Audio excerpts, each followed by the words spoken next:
Assalamualaikum warahmatullahi wabarakatuh.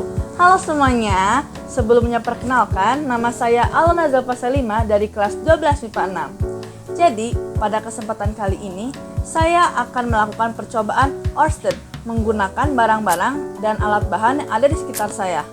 Semoga video ini bermanfaat untuk teman-teman semua. Selamat menyaksikan. Sebelum menuju materi dan praktek, kita perlu mengetahui tujuan percobaan ini. Yang pertama, mengetahui pengaruh arus listrik terhadap medan magnet di sekitar kawat. 2. Membuktikan bahwa arus listrik dapat mempengaruhi jarum magnet. 3. Mengamati perbedaan pengaruh arus besar dan arus kecil terhadap medan magnet. 4. Mengidentifikasi perubahan arah jarum silet ketika ada arus listrik. 5. Menjelaskan hubungan antara arus listrik dan medan magnet melalui percobaan sederhana. Dan yang terakhir, 6. Menunjukkan perbedaan efek arus listrik berdasarkan kutub positif dan negatif terhadap arah medan magnet dan pergerakan silet. Setelah mengetahui tujuan dari percobaan ini, tentunya kita juga perlu mengetahui sejarahnya. Jadi, percobaan ini pertama kali dilakukan oleh seorang ilmuwan asal Denmark bernama Hans Christian Ørsted pada tahun 1820. Pada saat itu, Ørsted sedang mengajar di universitas ketika ia secara tidak sengaja menemukan hubungan antara listrik dan juga magnet.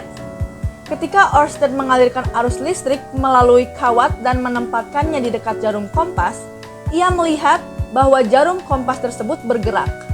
Penemuan ini menjadi dasar dari teori elektromagnetisme yang menyatakan bahwa arus listrik dapat menciptakan medan magnet di sekitarnya. Percobaan ini juga membuka jalan bagi perkembangan teknologi elektromagnetik, termasuk penemuan motor listrik, generator, dan teknologi komunikasi nirkabel. Temuan Ørsted juga menjadi salah satu pilar penting dalam fisika modern. Tadi kita sudah mempelajari tentang sejarah-sejarah singkatnya. Nah, sekarang yuk kita mulai aja praktikumnya.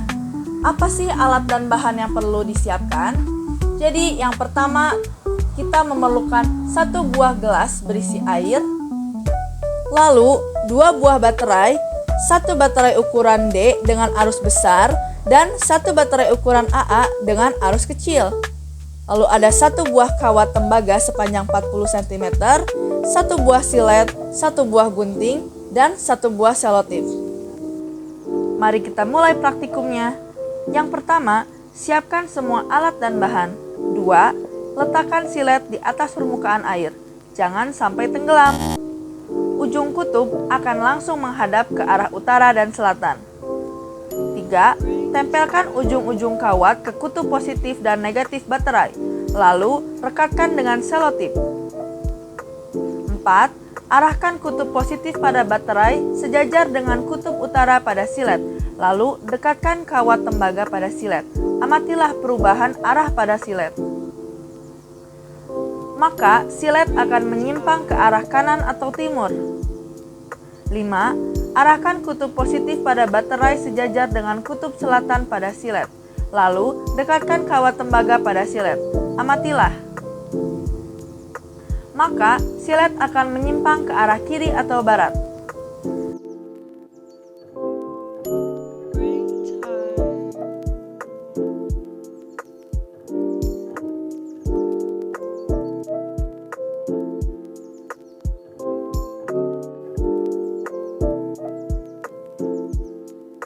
Nah, teman-teman, itu dia praktikum yang saya lakukan.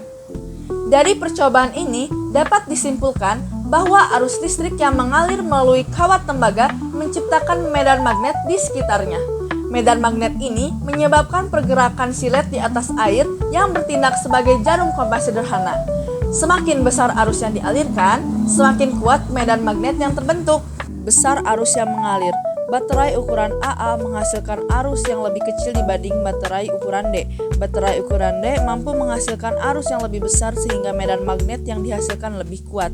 Perbedaan besar arus ini mempengaruhi kekuatan medan magnet yang terbentuk di sekitar kawat dan efeknya pada pergerakan silet. Jarak antara kawat berarus dengan silet. Jarak dekat. Ketika kawat berarus didekatkan dengan silet, pengaruh medan magnet lebih kuat, sehingga silet lebih mudah bergerak. Jarak jauh. Ketika jarak antara kawat dan silet lebih jauh, pengaruh medan magnet melemah, menyebabkan pergerakan silet menjadi lebih lambat atau bahkan tidak bergerak. Arah arus listrik yang mengalir. Arus dari utara ke selatan. Arah arus listrik yang mengalir dari kutub positif ke negatif menciptakan medan magnet yang berputar ke arah tertentu, mempengaruhi arah pergerakan silet. Arus dari selatan ke utara. Ketika arah arus dibalik dari negatif ke positif, medan magnet juga berbalik arah, menyebabkan silet bergerak ke arah sebaliknya. Demikianlah percobaan Ørsted yang telah saya lakukan. Semoga penjelasan ini dapat memberikan pemahaman yang lebih baik tentang hubungan antara arus listrik dan medan magnet. Terima kasih telah menonton dan sampai jumpa di percobaan selanjutnya. Wassalamualaikum warahmatullahi wabarakatuh.